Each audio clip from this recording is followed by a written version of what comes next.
it's Mike with DRUMline. I'm with Robin Diaz. DRUMline 2015. That's right, man. First time I heard the words Robin Diaz together, I met you for the first time at the Daughtry show, and it was along with Three Doors Down a couple years ago in St. Louis, and we bonhomized a bit. So tell me a little bit about, what you're doing now. Well, really quick, let's take it a few years back. When Michael came out, I felt very rude because it was like a sound. It was like it wasn't like enough time, and then he interviewed my drum tech Adrian, and I felt like I shined you on. Not at all. It was just so hectic.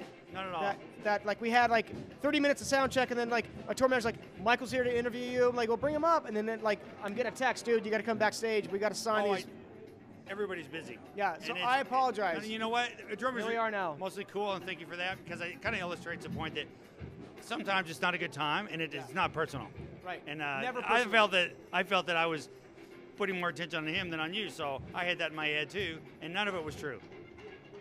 What? None of it was true? No, none of it was true that I offended you or that you offended me. No, I didn't. You know what I'm saying? Absolutely. And when I said we bonhomized, yes, I talked about your. I got to stand behind you during sound check, and you had the heavy foot. Fucking right. And just like I mean, it was used to seeing people from out front. Right. And I really enjoyed that. Yes. And that was killer. But to kind of see the power on the backside.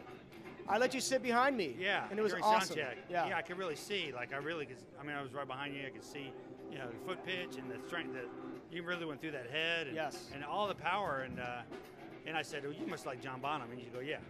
John Bonham totally inspired me when I first heard when the levee breaks. And Bonham is the utmost rock and roll drummer that we have, that the world has had.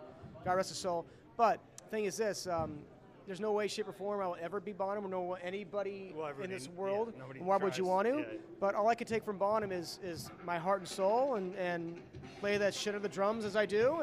And I'm glad you said that I'm very Bonhamized, because I do take my kick and snare very serious. Yes. And if a drummer doesn't have a solid kick and snare, go practice a little bit more, because you need, that's what drives a band. The kick and snare drives a band every time. It's got to be heavy.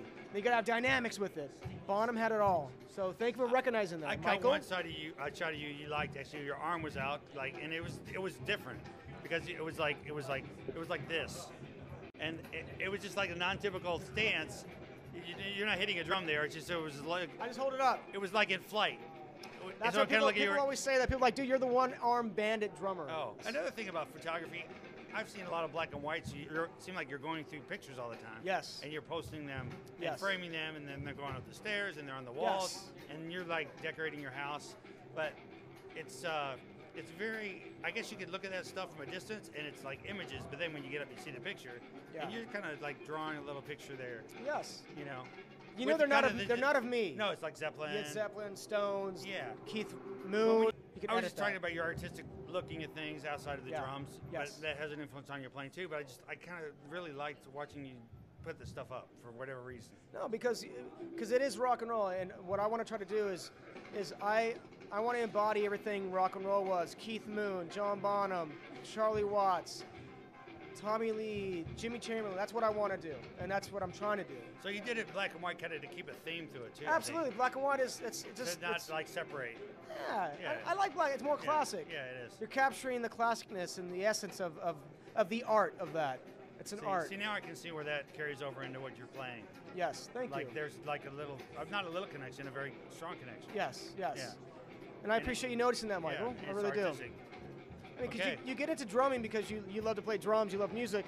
You're not necessarily like, drums didn't turn out to be like, I want to make a living at it. Just, I want to play drums and be happy. And it makes me happy playing drums. So it turned out to be like, oh, you can make a couple bucks touring and making some records.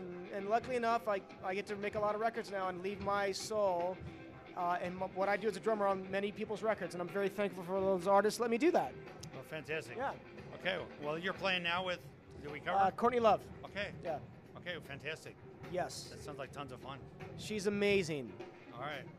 Well, yeah. You got any tours or anything coming up? Or we have a tour with Lana Del Rey starting in May. We're doing a Hollywood Bowl, Red Rocks. Hollywood Bowl? Yeah. That's great. Yeah, it's going to be fun. It's going to be killer. I'd love to see that. But it is. Post the dates. They will be posted. I got a new website coming out too. What is it?